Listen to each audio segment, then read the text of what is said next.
Hello, everyone. My name's Tom Unwin. I'm the lead consultant at The Source, and welcome to our webinar today. This webinar is the fourth webinar in a series of them that we've done with Gretchen, one on student engagement, one on staff engagement, one on family engagement, and today's webinar is on community engagement. We'll be sending everyone who registered, and everyone who attended, of course, an email with all four of the recordings for all four of those webinars so that you have them all. And again, thanks for attending. We really appreciate it. We're also going to be developing a leadership development program on family and community engagement. We're taking this one topic and sort of fleshing it out. And it'll be a series of 4 one-hour webinars on just those two topics. And those webinars, done by Gretchen, of course, will include templates, forms, all sorts of materials to help you implement the ideas that you're hearing about today and in the family engagement webinar, so that you can implement these ideas in your own schools with your families and communities. So more on that will be coming in the spring. In the meantime, it's now my pleasure to introduce Gretchen Hausman, principal of First Presbyterian Christian School in Spokane, Washington. Go ahead, Gretchen.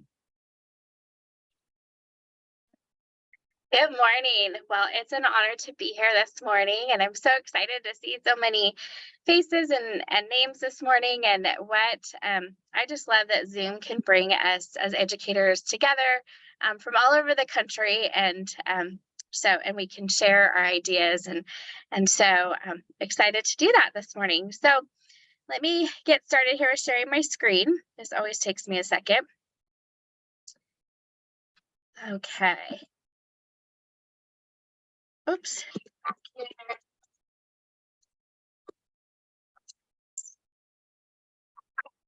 So engagement is really a passion of mine. Started in my own classroom, just a little about myself. Started in my own classroom probably about 10 years ago, or probably about 15 years ago, when I realized that part of helping my students to learn wasn't just about me standing in front of them teaching all day. It was about getting them involved in their learning. And I wish I had learned this in my first year of teaching. But the more that I started to implement engagement strategies with my students, the easier my job got and the more fun they had, and the more that I could tell they were learning, and it was showing in my test scores and just in the joy that they had in my classroom, and it just made everything better for all of us. And so that's kind of where it started, was with that. And then this is my fourth year being a principal.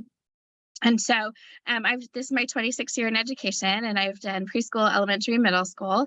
I taught in California for 22 years, and then in 2019 came up here to Spokane, Washington, where I became the principal of a private school. And family and community engagement in a private school is huge, because if our families don't feel connected to our school, then they leave, and there goes our tuition, and then I can't pay my staff. So keeping my families connected is so important. And then also having our community wrap around our school and support our school is important too. I have to fundraise about 25 to 30% of our operating budget to both fund just day-to-day operations, as well as our scholarships that we provide students. And so I get a lot of that from our community, as well as just supporting some activities that we do and things like that. So making sure that our community is connected to our school has definitely become something that's important to me. And so I want to share some of those strategies that I've been learning and that I've been using here at our school. And during the pandemic, of course, I really had to dig deep and make sure that we were keeping our families and our community connected to our school. So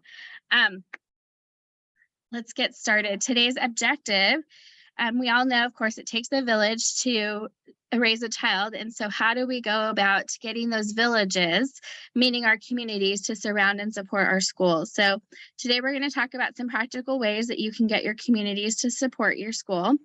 And then hopefully you'll walk away with some just practical strategies that you can start implementing. And as Tom said, later in the spring, when we have a little bit more in-depth time together, I will provide some more templates and things like that I use to implement some of these things at our school. All right, so there's three parts to engaging your community, or this is kind of what I've found that's worked for me. The first one is to go out into the community from your school and share your school's story. So let me back up a little bit. I'm sure that when we were all in the classroom, we probably had that student in our classroom that just like, oh my goodness, they were just, you know, just to put it in simple terms, they drove us crazy at times. And then, about a month into school, you sat down with their family, and you got to hear that child's story. And all of a sudden, you realized that you were going to do anything that it took to get that kid to be successful in your classroom. And that's because now you were connected to that child through their story, and their story just touched you to the point that, how could you not be a champion for this kid? And so we want to do that with our schools too. My school is downtown Spokane, and I have lots of business owners and business people, and just big people in our community that drive by my school every morning. I mean, my school literally faces the freeway off ramp, so you have to get off the off ramp to go into downtown, and you pass my school. And so often those people are driving by my school and they probably don't even give it a second thought. But the minute that I have reached out to them and connected with them and told them our school story, and they're like, oh yeah, I know your school. I drive by it every morning. So now, instead of my building just being a building that they drive by every morning, my building is named as a place that they've now connected with and said, oh yeah, I was invited to an event there, or oh yeah, I've been asked to come in and read at that school. And now they have a connection with our school, and it makes a huge difference to them. The car dealership down the street sponsors one of our scholarships every year, and the bank across the street, I needed money for basketball jerseys, was not in my budget, hadn't planned on having a basketball team here at our school. I looked outside, I thought, okay, who could help me? I called the bank across the street and said, I need help. And they said, what do you need? How much? And they ended up donating money for those jerseys, as well as coming to all of our basketball games and providing snacks for all of our students, both teams and the fans, and all those things. And they were some of our biggest fans during our elementary basketball season. And so just reaching out to the community and saying, hey, I need this. How can you help our school? So go out to the community and share your story, and then bring the community into your school through events. And I'll share some of those events in just a minute. It could be something as simple as reaching out to your mayor and saying, I would love for you to come and read to some of our students, or reaching out to someone that's an elected official, or your police department, or a business owner, and just say, I want you to come and be a part of this activity that we have going on. And then finally, keeping the community engaged in your school. So finding those events and continuing to invite those people year after year. So first of all, are you sharing your school story with your community? So here's some ways to do that. Of course, social media is huge. And I know a lot of us are like, oh, not one more thing on social media.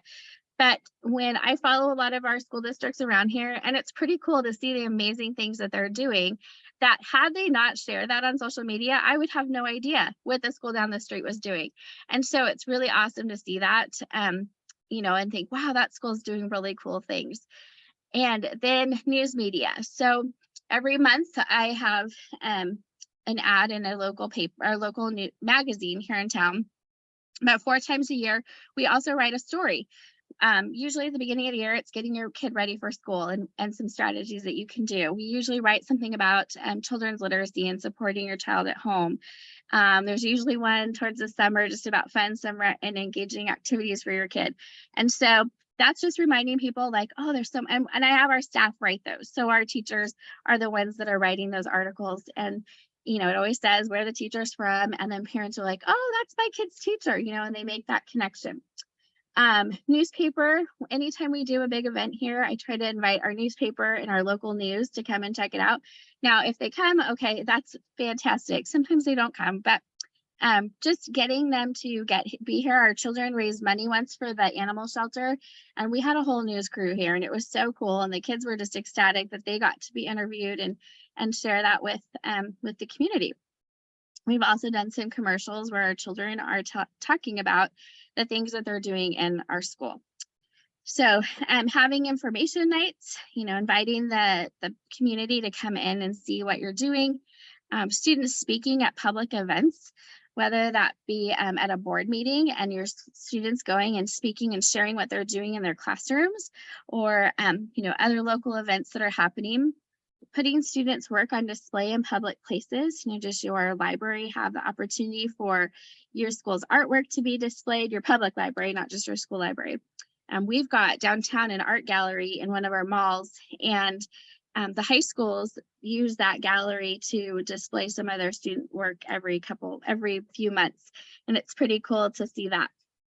And then the students getting involved in the community, taking the time for your students to volunteer at a community event. And then, other people in the community say, oh my gosh, you're from that school. That's pretty cool that you're supporting our community in this way. And then in turn, the community wants to help your school too. So engaging your community, creating events to bring the community into your school. So we talked about first going out into the community. Now we're bringing that community in. So here's some things just some ideas. And like Tom said, the bigger webinar that we're doing in the spring, we'll have some more specifics on how to do these things. So these are just some quick ideas because this is only 30 minutes. So I'm trying to get through as much as I can. Having a parent resource center and support services, those two kind of go along, just a place where parents can go. And of course, that has to be within district guidelines, but a place where parents can go and know, if they don't know how to get the services they need, they know within your school or your district that there is a place that they can go and you'll have those community services available to them. Sponsoring events. So the school that I previously came from, our real estate agents in the area loved to support our school because our school helped them sell houses. So they would sponsor different events for us. We would say, you know what, we're doing a barbecue this week and we need the food for it. And so the realtors would provide the food. And it was pretty cool. And so I needed t-shirts here at our school. So I reached out to a couple local businesses and said, I'll put your logo on our t-shirt if you will pay for them.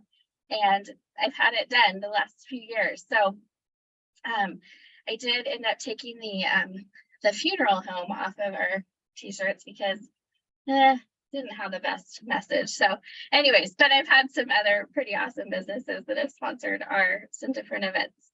A tailgate night. So wouldn't it be cool to get your community involved by having businesses sponsor a tailgate night for your football teams, and you invite your elementary schools to come and tailgate, and these businesses sponsor that and provide all of the food and all those things. If you have food at an event, everybody comes.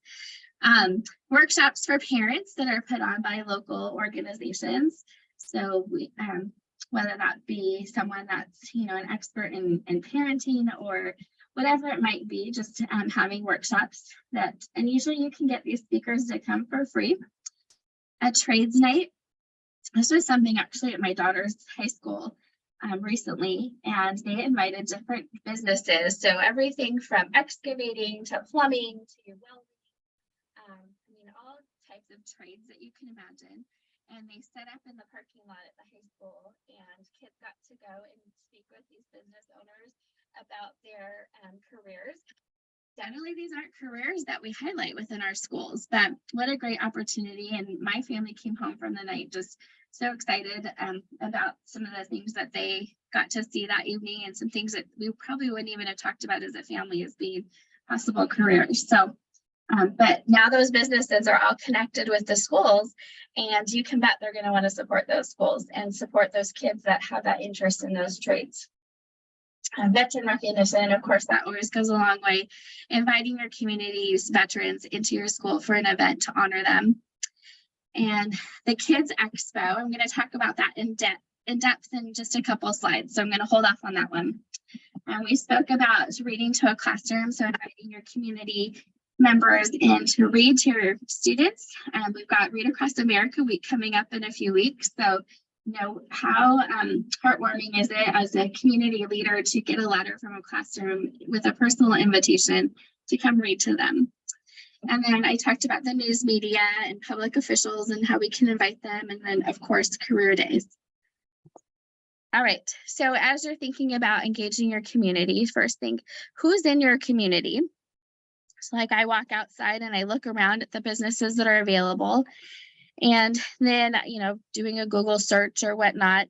And then what's in your community and how can those places help your school?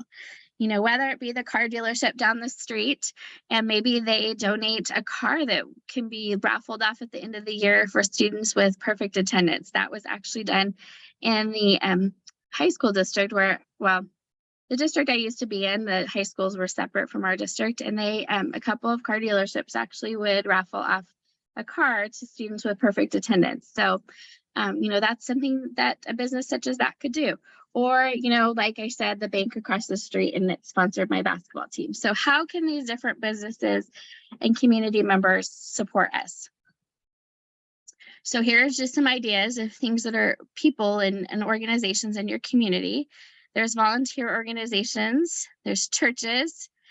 So I will say my school is actually in the basement of a church, and our church members actually go out and volunteer in the local schools. So every August, there's a school up the street from here, and they're a Title I school. And every August, there's a volunteer team that goes to that school and does a cleanup day at the school. So they clean up the grounds and they help clean up inside the building. And it's pretty cool to see that. They also help and go and do reading buddies with that school. And so reaching out to your local churches and asking, hey, we've got this need. How can you help us meet it? Public officials, businesses, universities, and other educational institutions. And I'll explain what I mean by that in just a few minutes. Your universities have so many, let me just give you an example. Gonzaga University has a, what is it called? Literacy project that they're working on right now, where they want to get it out. Oh, climate literacy, that's it. They want to get it out into the schools, and they want their students who are learning this information to have an opportunity to practice teaching it. And so for free, they're coming into our schools to do these activities with our students. And it's pretty cool. They bring all the information, they bring all the materials, and they run it, and our teachers just get to sit back and enjoy it with their students. So reaching out to your local universities and seeing how they can partner with you.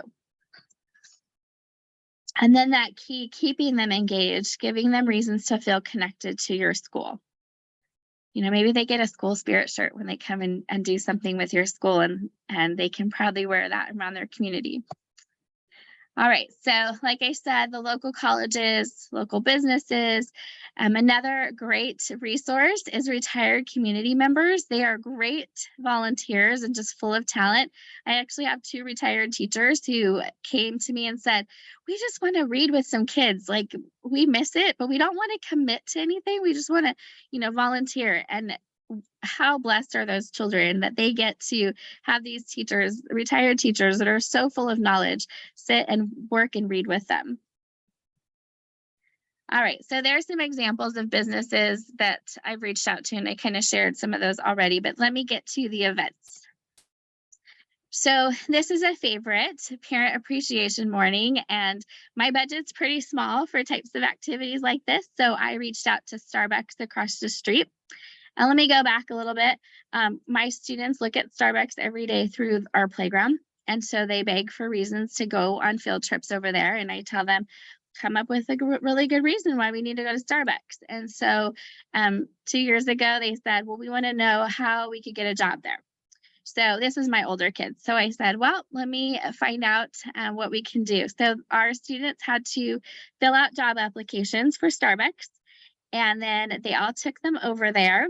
And the manager sat down with them in a group and interviewed them, kind of in a group interview, so no one would feel uncomfortable. And she interviewed them. They got to ask questions about what it was like to work at Starbucks.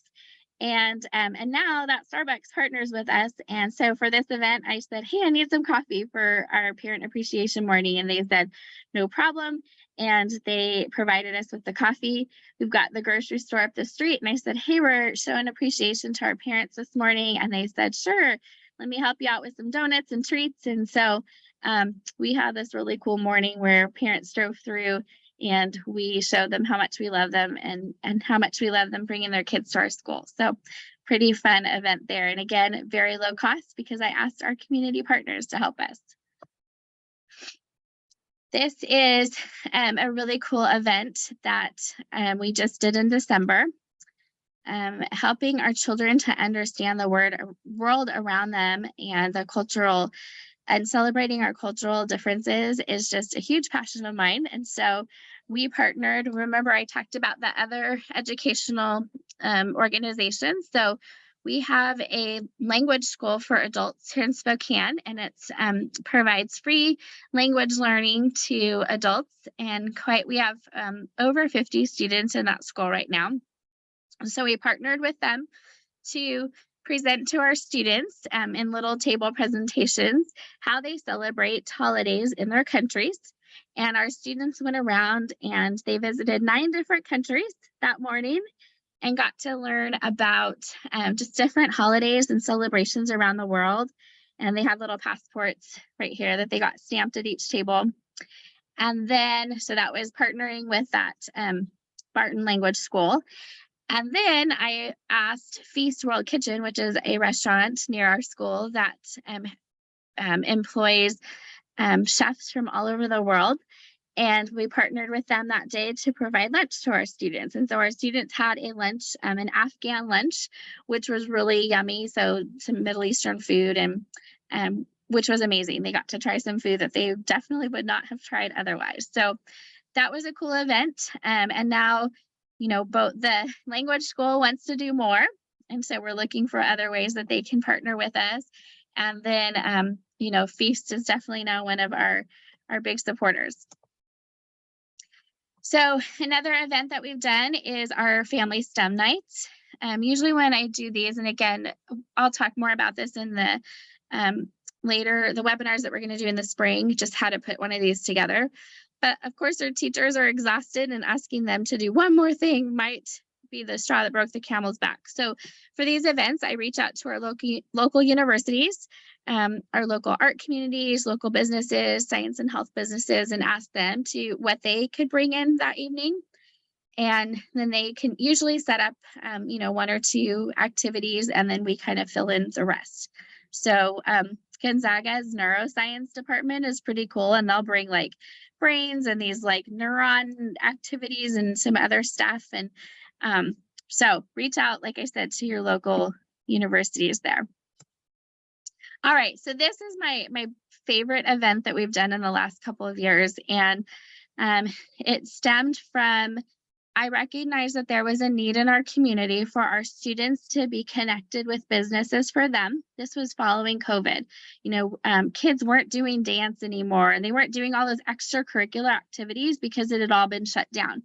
And so those businesses were hurting, and our kids were missing out on all those opportunities, and parents didn't know where to find those things, and businesses, you know, didn't have the money to really do the advertising. And so this event was meant to bring those 2 things together, our kids' businesses and our kids. And so we invited businesses from all over Spokane to come and set up a table on a Saturday. And it worked out just perfect. The mask mandate had just lifted. And so parents were so excited to like get their kids out there and reconnected with the community. And so we had businesses come in and set up tables, and our kids got these little swag bags. You know how when you guys go to a conference and you get that really cool swag bag and you stick the pens and all the fun things from the businesses in as you're walking around? Our kids got to do that, and really parents could just stand back and watch and enjoy the day. And so this was a dentist, a pediatric dentist, that was talking to this student. And then we had our volunteer police, it's called the Cop Shop. We had them there, and they were doing fingerprinting with our students and doing the family ID registration, which is a really cool program. And so our kids were super excited about that. Lots of our school's parents volunteered, and we actually opened this up to our entire community of Spokane. So we had, gosh, I don't remember, a few hundred people through that day, a few hundred kids through.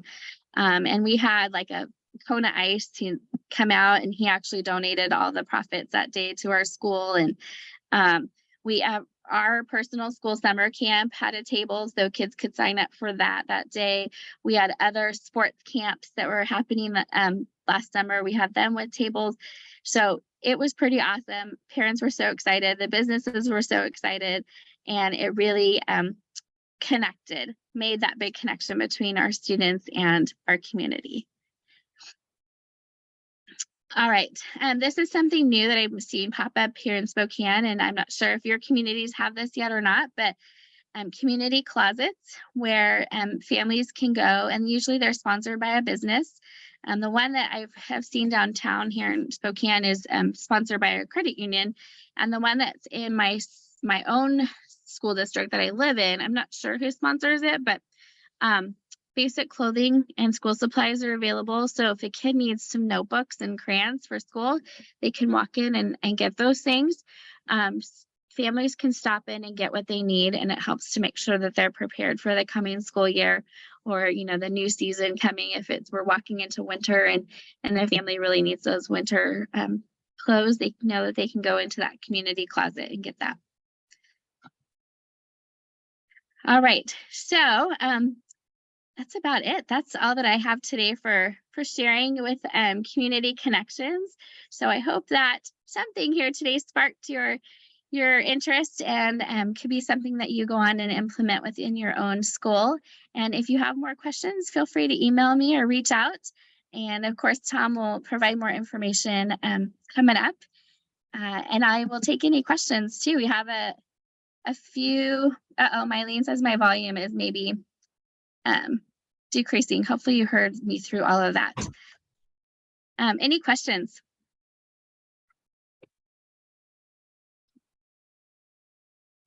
I wonder if anybody watching, this isn't a question, has their own story of something that they did in their school that really brought the community in. You're wondering about if you're willing to share something that you've done. Gretchen's got a basket full of ideas, but I'm sure many of you have some great ideas as well. Yeah, I would love to hear it. So I'm Andrea Heller. I'm at the Lake Havasu Unified School District in Lake Havasu City, Arizona. I've been the principal at one of our elementary schools for the past 6 years, but I moved into the district through community outreach this year. So some of the things that you were talking about, we have very similar things, not the same.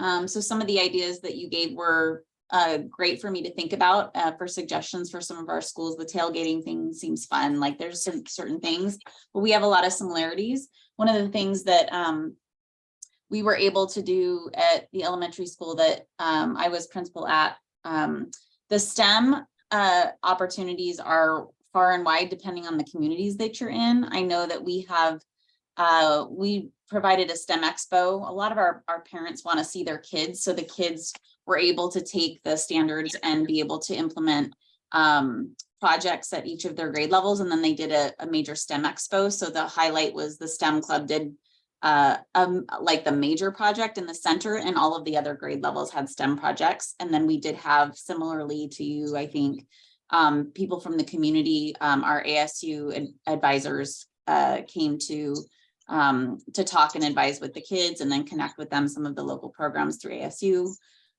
Most recently, what I'd say in my newest role that is one of the things that we've started over here is we have a lot of community outreach. We have a really supportive community, but there's a lot of things that people kind of double up on, probably similar to you guys in different communities. You might have people doing Toys for Tots or people doing school supply drives. It might be multiple people doing the same type of thing. I know, for example, we have backpacks for probably 3 years because there's too many people collecting backpacks, but maybe not necessarily enough supplies for our nurses or whatever. So we built a Havasu Community Schools coalition. And so it's bringing together all of the city, not necessarily officials, but the city partners. So our mayor, our police chief, our fire chief, things like that. Our local pediatric dentists, our local pediatric doctors, our nonprofits. our local community schools like colleges, but also we are a public district, but we also have other schools within our community that are not public. So the coalition is not necessarily for our district, it's for all of the schools in the community, because the premise is that we are serving kids.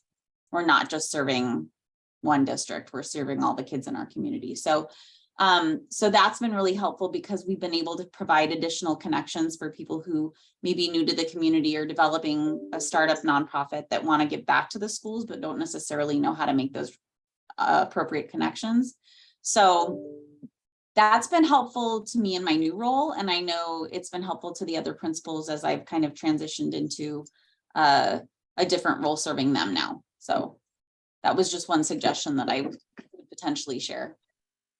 I Anyone love that. else? And it's true. There's, so many churches that do the backpack drives, and you're like, okay, but kids need shoes, or, Yeah. kids need the socks or whatever. And so Yeah. we've got thousands of backpacks, but we've got kids without socks and shoes. So Right. yeah, that's such a great point. And I love that you're just kind of making it all in one place, and everybody knows we can go to that one place, which is such a Right. great idea.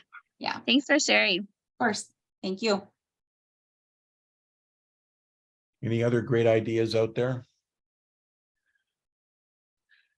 Your stories, Gretchen, reminded me. I was a principal in my other life, and I was a principal of, it was a junior high school, and it was in an inner city area. There was a lot of real challenging kids and needy kids, but visitors would come to the school for whatever reason, and they'd have to walk through this gang of kids that were like 15 to 16 or 17, and they would be afraid almost. The kids intimidated them.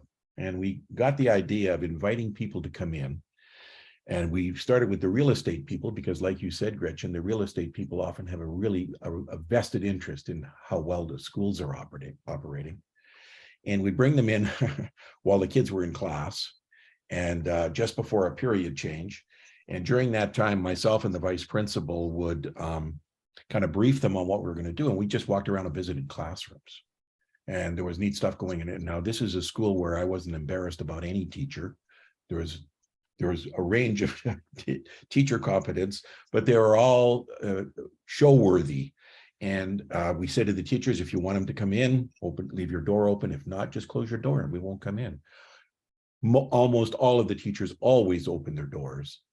And the comments that we'd get back from people, they were shocked that there wasn't, stabbings and knifings in the classrooms, and the teachers weren't being, the image they had in their head about a high school were just, and so it really, really worked well in terms of getting our name out in the community and making contacts with people.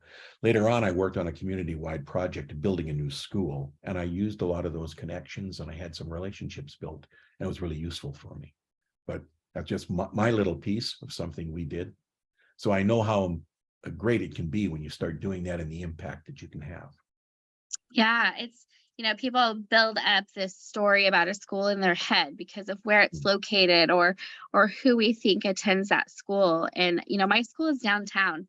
So, downtown Spokane, we have, a lot of homelessness and things like that.